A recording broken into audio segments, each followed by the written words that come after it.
At last, our dream of building a new spacious house had come to fruition, and my excitement was bubbling over as I envisioned beginning a fresh chapter in our lives. However, just as we were about to celebrate, an unexpected twist occurred. My in-laws showed up unannounced. With a firm tone, they stated, "We'll be moving in here," and asked that my parents leave the property. I was taken aback and turned to my husband for support, but all he could muster was a deep breath followed by, "Please do as they ask. Let your parents know gently." As I watched my in-laws eagerly unpack and settle into what was supposed to be our new home, I felt a mix of disbelief and frustration. "Do you realize this is our house?" I asked, hoping they might acknowledge the misunderstanding. "My name is Tiffany. I'm 32, and I've been enjoying a loving marriage with my husband, Jesse, for 4 years. We don't have children yet, but our life is filled with affection and mutual support. Recently, I've been concerned about my aging parents. Their declining mobility has been weighing on my mind, prompting me to suggest that Jesse and I move in with them to provide care." Jesse agreed without hesitation, appreciating the dual benefits of our presence, offering them support and giving us peace of mind. "It's a win-win situation," he had said, and I was deeply thankful for his understanding and support. We contemplated this plan, but logistics proved difficult. My family's home is quite a distance from the city, complicating our commutes as neither of us drives.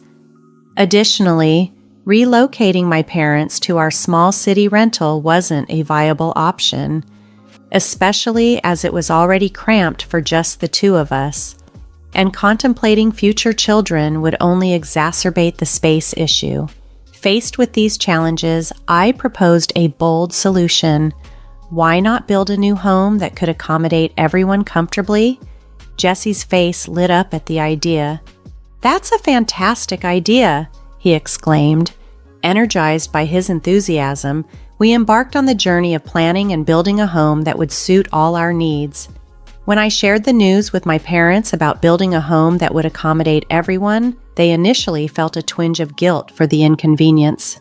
However, once I laid out our reasons, their apprehension turned into excitement, which brought immense relief and joy to me. Later, my husband and I visited a real estate agency to iron out the final details of our project. We prioritized finding locations near hospitals to ensure easy access to medical care for my parents and close to train stations to simplify our daily commutes. During our discussions about the house's specifics, I noticed my parents were a bit hesitant about the idea of moving in with us. Thankfully, my husband came through with several insightful suggestions that helped smooth out the planning process. As we progressed, our dream home started to take form, and the excitement was palpable. After extensive discussions and a lot of online research, we finalized our plans and were ready to start consulting with builders. "We're nearly there with the preparations," I remarked, acknowledging how building a home was proving more complex than anticipated. "Balancing this with work certainly makes progress slow," my husband added, reflecting on the challenges we faced. We invested considerable time and effort into our plans, and the results were immensely satisfying. The blueprint we meticulously crafted far exceeded our expectations. We consulted various real estate agents and conducted thorough online research to get to this point. Now, all that was left was to eagerly await the completion of our house. It would take some time, but the excitement and anticipation were limitless. However, as the project advanced, my in-laws began to show increased interest. "Dear, we heard you're building a new house, is that right?"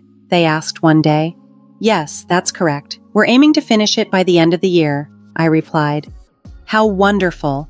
I'm so impressed with Jesse's efforts and how he keeps us updated with all the details," they exclaimed, showing genuine interest in our endeavor.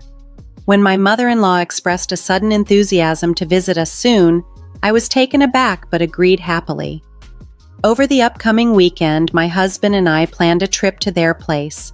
They greeted us with warm smiles, and the conversation quickly turned to our new home project. "Building a brand new home is such a joyous event, isn't it?" my father-in-law remarked, his tone reflective as if he was recalling his own experiences. "Yes, we're very excited," I replied. "We hope the construction wraps up smoothly and quickly so we can move in as soon as possible." We all shared a laugh over the exciting journey ahead. Curious, my mother-in-law asked, "Could we see the blueprints?" In response, my husband pulled out his phone and showed them a photo of the design. "Oh, it's quite spacious," she observed, "and so many rooms." "Yes, well, we'll be living with my parents, so we needed the extra space," I explained. Both in-laws looked at my husband in disbelief. "You're all moving in together?" they asked. "Yes," my husband confirmed. "Since my parents are getting older, we suggested living together, which led us to decide to build a new house." "Really? I see," they responded, their tone shifting subtly, revealing a hint of discomfort. Wanting to ease the tension, I quickly changed the subject. "How have you both been? How's your health?" "We're doing well, no major changes, just the usual routine," they replied, but curiosity about our plans lingered. "Tell us more about the new house. Which room will your parents be using?" they inquired. As my husband pointed to the blueprint to explain, I noticed the mood had indeed shifted. He seemed oblivious to the change, but I could see that their expressions had tensed up.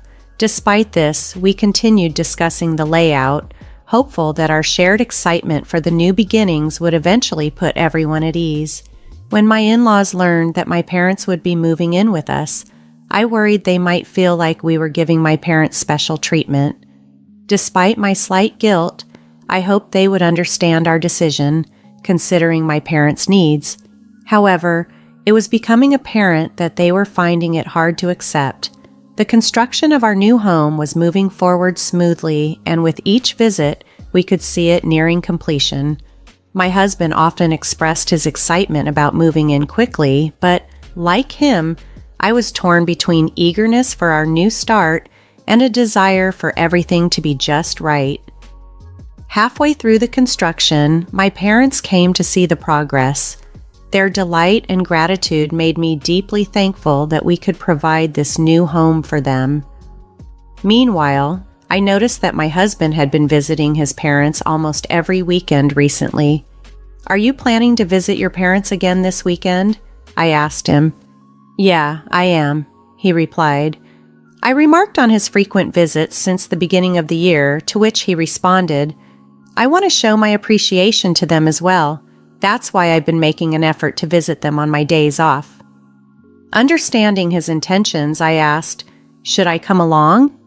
I was concerned that his parents might feel left out or disappointed, possibly hoping that they would be the ones moving in with us. I thought visiting them might be a good gesture of goodwill. However, my husband reassured me, "It's all right, I can manage it on my own," and left for his parents' home. I decided to respect his choice and promised to support him as needed. Time flew by, and soon our new house was finally ready. On a moving day, we loaded the car with boxes and set off to our new home, bubbling with excitement and ready to start this new chapter together. As we pulled up to our new home, the sight of it was so breathtaking that I couldn't help but exclaim, "Wow, our new home!" It symbolized the beginning of a brand new chapter. I found myself daydreaming about our future life there, imagining cooking meals while watching my husband play with our future child in the yard or hosting family barbecues. These thoughts heightened my excitement even further. Just then, my parents called. They were supposed to move in with us but informed us that they'd be delayed due to traffic. They urged us to start settling in, but I insisted, "We'll wait for you," planning to share this sentiment with my husband. To my surprise, however, his parents showed up unexpectedly. I stared in disbelief as they got out of their car, all smiles, and approached us. "Look at this magnificent house. It's impressive enough to show off to our friends," they exclaimed. "Yes, it's the house that Jesse and I carefully planned," I replied. "Tiffany, you have excellent taste," my mother-in-law complimented. "Well, I suppose I can give her credit for that," I said, managing a thankful nod. To my astonishment, they began unloading a considerable amount of luggage from their car. Baffled, I quickly asked, "Mother-in-law, "Father-in-law, why do you have so much stuff? What are you planning to do?" Their reply caught me completely off guard. "What do you mean? We're moving our things into this house," they said. "You're planning to live here starting today? But you'll need to ask your parents to leave," they continued. "Why are you doing this?" I asked, my voice tinged with disbelief and frustration. My mother-in-law then explained, "As a new bride, it's customary to prioritize your husband's family."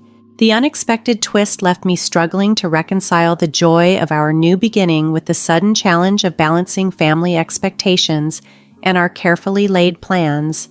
Feeling a wave of emotions, I turned to my husband for support when his parents declared that they should be the ones moving into the new house.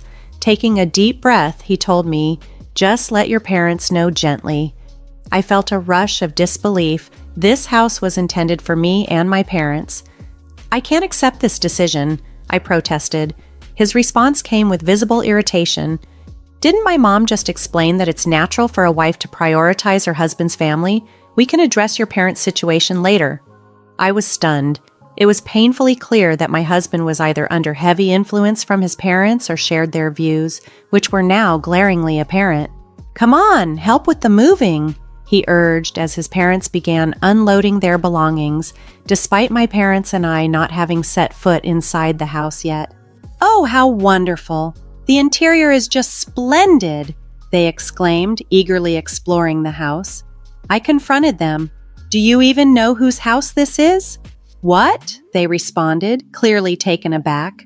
After a brief pause, they turned to face me, asserting, "Whose house? Of course it's Jesse's house. Are you suggesting you have a claim to it? Since you and Jesse are living here, and he's put so much into building this house, you have no right to make any claims without letting us explain first." It seemed my in-laws had jumped to conclusions and were quick to place blame on me, indicating that my husband hadn't shared the full details about our financial contributions to the house. "Why would your parents live in Jesse's house in the first place?" they questioned. "Yes, it's strange. Poor Jesse having such a demanding wife and parents," they added scornfully. I reached my breaking point. "Why am I being criticized for their misunderstandings? If you intend to live here, then Jesse should compensate for the amount spent," I argued. "I've contributed to this house," I asserted, facing their disbelief. "How much are you claiming to have paid? It must be a small amount, maybe $100, they mocked. My husband, looking uncomfortable, remained silent. I turned to him, challenging, "Are you being honest? How high and mighty do you think you are?" He hesitated, unsure of what to say next. "What are you insinuating?" my mother-in-law demanded, her tone authoritative, noticing my husband's reluctance to address the situation. Deciding to clarify things once and for all, I spoke up. "I paid for this house entirely with my savings. If you plan to live here, I expect repayment of $460,000 for the cost of the house." My in-laws were visibly shocked. Their mouths hung open and their eyes widened in disbelief. They quickly turned to my husband for confirmation.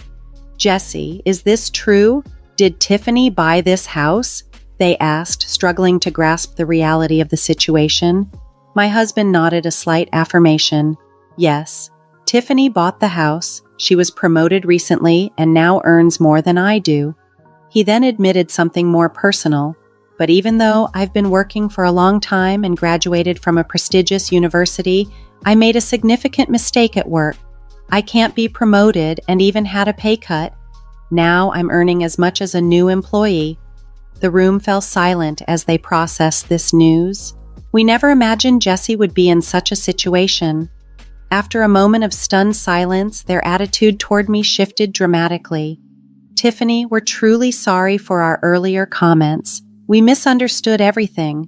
Please forgive us and let us stay in this house," they pleaded, their tone full of regret and apology. My husband also joined in, bowing deeply. "Please, it's my fault for not telling you sooner. Let us stay here with you." Their sudden change in demeanor and plea for forgiveness left me completely taken aback. Despite their apologies, I stood firm. "No matter how much you plead, I can't accept this. I built this house to live with my parents. If that's not possible, there's no point in keeping this house." If you want to live here, you'll need to pay me $460,000. We don't have that kind of money, they replied, their faces falling. Then it seems you'll need to find somewhere else to go, I said, resolute in my decision. Wait, they interjected. We sold our previous home and moved out. When my in-laws realized they could potentially be evicted from our new house, they became desperate.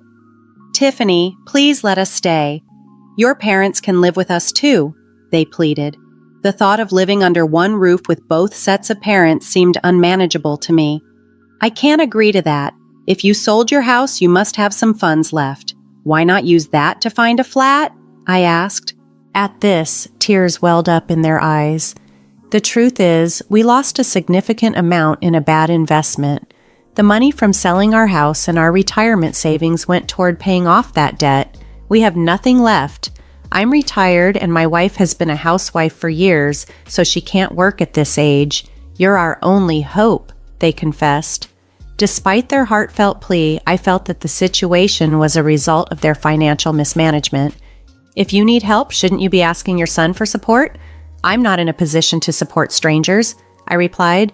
Aren't we family too? They asked, their voices laden with emotion. That's too much to ask. Can't you at least help us a little? They continued to plead. I was firm. It's impossible. I can't even fathom living with someone whose family is trying to take over our home. In a moment of intense frustration, I blurted out, Jesse, let's get a divorce. What? Wait a minute. I can't even think about a divorce. I'm sorry, but I can't forgive this. Please leave right now, I demanded. The mention of divorce sent my husband into a panic while his parents continued to plead. However, my resolve had hardened. If you plan to stay here, I'll call the police, I warned, prompting my in-laws to leave in fear. My husband, dismayed, protested. I'm still your husband. I should have the right to stay here.